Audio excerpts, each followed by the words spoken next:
folks, and welcome back to Glenn and Adrian's Rock Talk. That's Adrian. And that's Glenn. And today we're going to return to Aerosmith. I think we've only looked at one song, and I thought it was time to maybe look at another one. It comes from a DVD, so we're just going to feature one track from it. Toys in the Attic, which was the title track to their third album, which came out in April 1975. Just happen to have a copy here, like so many people in America probably do. It sold 9 million copies. This one's got a little ring wear and everything. I've had it forever.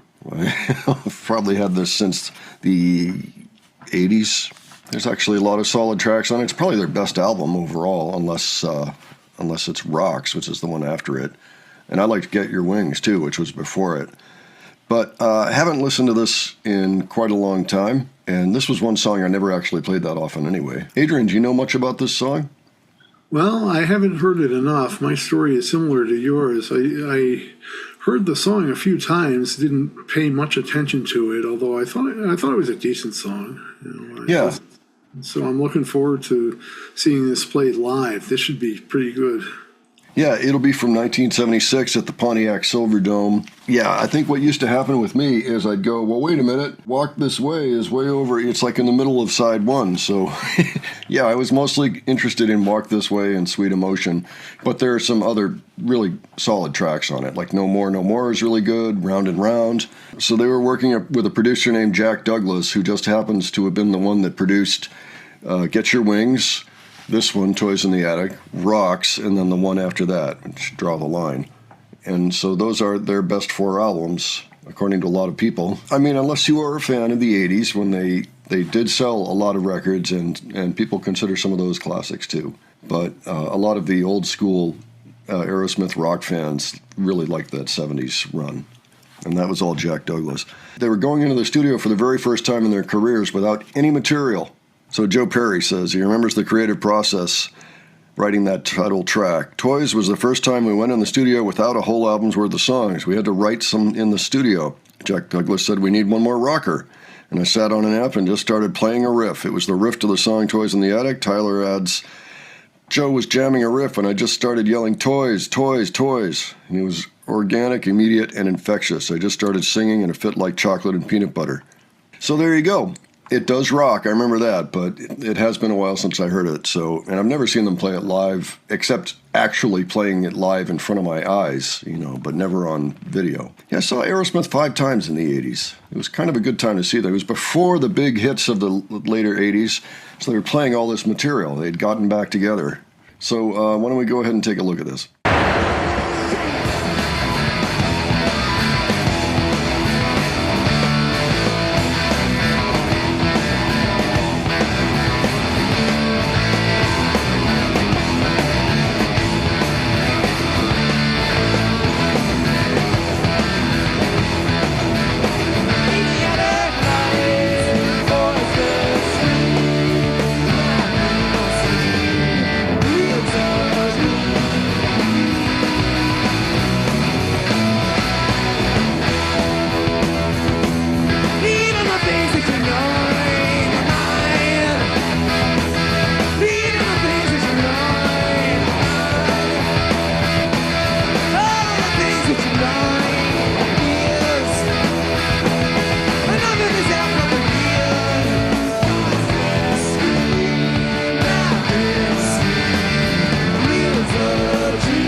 mind-blowing.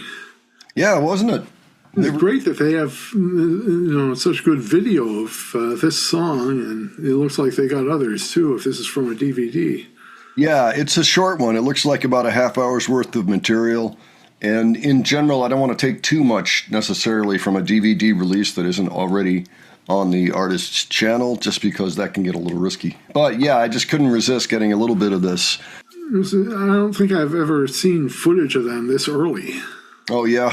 76. Yeah, they were young, because I know that in 1970, 71, when the band started, they were all living together in the same apartment in Brighton.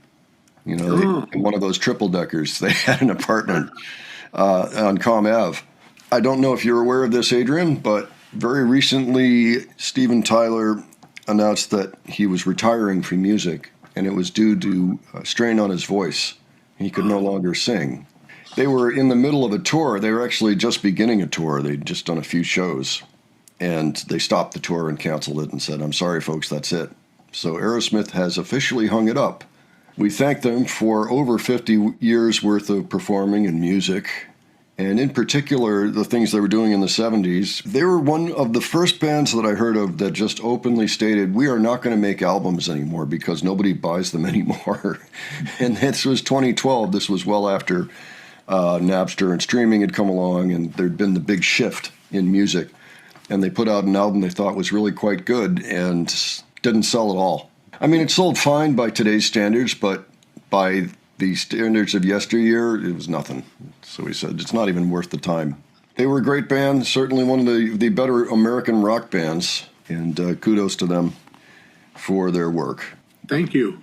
Yeah, for sure. Thank you very much. Yeah, and best wishes to Steve and, of course, to everybody else. Totally understood. You shouldn't feel bad at all. You put it all out there.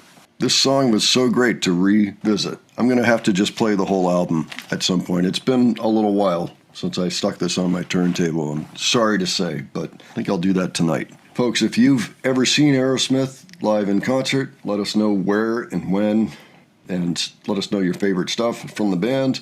As you know, I'm a little bit of the early era guy. I've got Done with Mirrors, and that's about where I stopped. And that was a good album, I thought. But yeah, would be interested to know. And if you have other suggestions for us, we can look into it. It can be a little tricky, but we can look into it anyway. By all means, I'll leave it below. And if you enjoyed this video, please give it a like. And if you enjoyed our presentation, please subscribe. All right. Thanks so much for joining us, and we will catch you on the next one. All right. Take care, folks. See you all later.